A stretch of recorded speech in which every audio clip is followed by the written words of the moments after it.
Hey everyone, welcome to Home Matters, the podcast where we help you make the most informed decisions for your home renovation and improvement projects. Whether you're swapping out windows, tackling a kitchen makeover, or getting a new roof, we've got the tips, the tricks, and the insights that you need. So let's get into today's topic. Hey there everyone, and welcome back to another episode of Home Matters. I'm your host, Alex, and today we've got a topic that is literally cool. HVAC hacks to help you stay cool and save money. You know, it's not just about feeling good, but it's also about being smart with your dollars. And when it comes to air conditioning and heating, if you don't take the preventive measures, that is being proactive about maintaining your system and having a maintenance plan potentially in place. And this could be a maintenance plan that you take care of yourself, or you hire a company or a local air conditioning technician to do for you. But if you don't take those maintenance plans, in my experience, it can cost you quite a bit of money. I've had many properties over the years, and I've also worked for thousands and thousands of homeowners and worked alongside HVAC professionals. And there are little things that you can do to save money. So the importance of regular maintenance. Let's talk about that. Did you know that just like your car, your HVAC system needs regular checkups? Regular maintenance can extend its life and save you big bucks in the long run. Okay, so some of the maintenance you can do yourself, like draining your system, is one of them. You know, adding hot water to the inside unit. So I'm not going to speak in technical terms here because I'm not talking to air conditioning repair people, and I think that some HVAC technicians do a really nice job speaking in layman terms with the homeowners. But other technicians sometimes will speak in terminology that is not understood by most homeowners. So it becomes a little bit difficult. But maintenance plans for most air conditioning companies and heating around the country is going to set you at around $20 per month. So not too bad for having that regular maintenance. Or you can just pay it once every 6 months. Have someone come out once every 6 months. They'll probably charge you between $75 and $100, but it is well worth it because they'll do a 30, 40 point inspection plan of the checkup in the inside unit as well as the outside unit. And they'll be able to find things that maybe, is going to cause a problem down the road. So again, maintenance plan is very important to do. Now, if you're in pretty much anywhere in the country and you will have air conditioning, and in the summers months, especially in the South or in the West Coast, in the desert, then your system is working extra hard because the temperatures are, somewhere between 90 and 110. So one of the things that you can do, other than doing the warm water in the inside unit to clear the lines, and that's why you do that.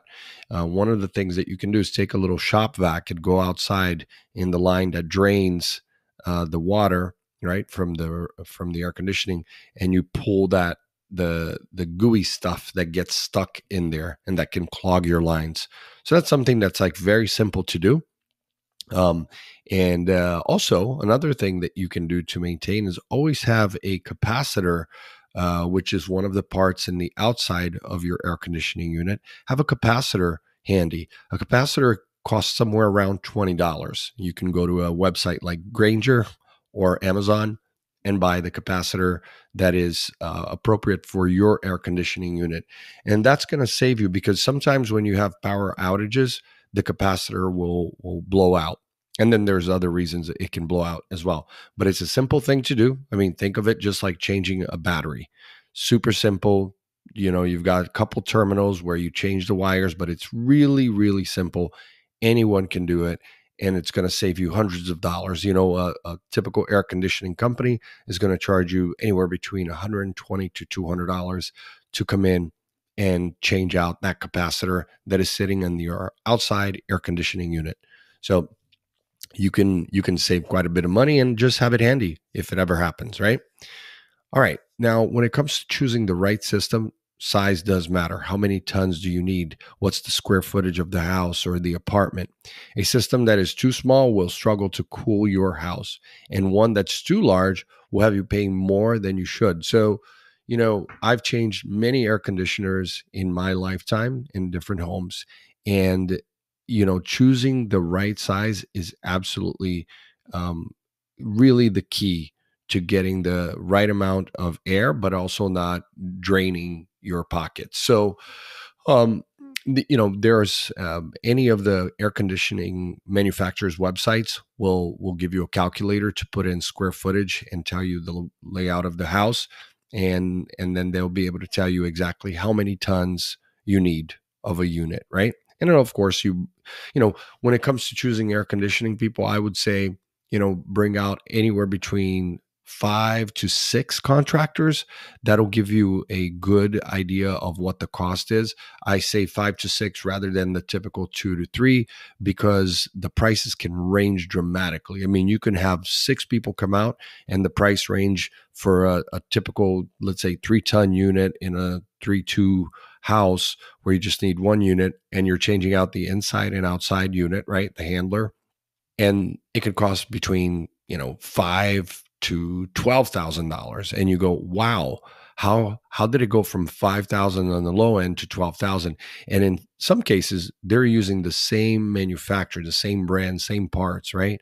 Now what you'll notice is that different air conditioning companies, local contractors, they will have specific systems that they really like and work with, right? And that's okay, because maybe they get a special deal, maybe they've got training from them and extra parts, warranties, and things like that. So it's understandable that certain companies prefer one brand versus another, a Goodman versus a Train versus a Ream, right? So there's lots of different manufacturers out there. But it's important that, when you're choosing the right system, is that you get enough contractors out there, because not only will you be able to compare the prices better, you'll also be able to make sure that you're choosing the right system. All right. Number 3, energy saving tips. Smart thermostats, ceiling fans, and even the right kind of window shades can make a world of difference in your energy costs. So, we think of air conditioning and we think of air conditioning alone. Let's cool the house, let's heat the house. But the fact is that the thermostat and your ceiling fans and then the window shades can make a really, really big difference on your bill. So, look, smart thermostat's going to cost you about $100. You can install it yourself, and then you can connect it to your smartphone and be able to control it when you're gone from the house. So very easy to do these days. And I highly recommend a smart thermostat. Secondly is the ceiling fans. So ceiling fans can help cool the house quite a bit, especially when it's cool outside and you're moving air around. And you don't want to leave it on all day, but just when when the air conditioning goes off, then you make sure that you turn on those ceiling fans, and that'll help you keep the house a little cooler, especially on those summer days. And then the other part of it is the window shades. Absolutely, window shades, be it blinds or drapes that are thick enough, will absolutely do 2 things. Actually, for those of you that work from home, it helps drown out the sound from outside, but it also helps you keep the light, the heat from coming in, right? So it's really important to do that. And because at the end of the day, energy is the key contributor to your air conditioning, is the key contributor to your energy cost, is what I was trying to say. So if you think about it that way, any little bit that can save you, 5-10% a month on your air conditioning bill. And if you look at your energy costs, you will see that typically it's somewhere between, on the low end, 30%, and in some cases as much as 60% of your energy costs. In my home, it's around 45%. So 45% of my energy costs come from my air conditioner. I have one older unit, so obviously it's not as energy efficient, but I have one newer unit that is really energy efficient. And but either way, when you're spending 40% a month of your energy costs on air conditioning, you want to find different ways to be able to minimize that, right? And if you're planning a full-scale remodel or just need some extra help, then check out the American Society of Heating, Refrigerating, and Air Conditioning Engineers. That's the ASHRAE website. They have a lot of great resources. You're able to connect with other contractors there as well. All right, guys, that's a wrap up for today's episode on HVAC hacks. I hope you found these tips useful. And remember, taking care of your HVAC system is not only about being good for the planet, but also for your wallet. And if you've enjoyed today's episode, don't forget to subscribe and share it with someone that can benefit from these tips. And for more resources, head over to our website, localcontractor.co, and make sure that you follow us on our social media pages. Until next time, this is Alex signing off from Home Matters. Thanks for tuning in to the Home Matters podcast. Remember, a great home starts with making smart choices. And if you enjoyed today's episode, please hit that subscribe button so you never miss out on a new episode. For more resources or to get in touch with a trusted local contractor, check out localcontractor.co. Until next time, take care and happy renovating.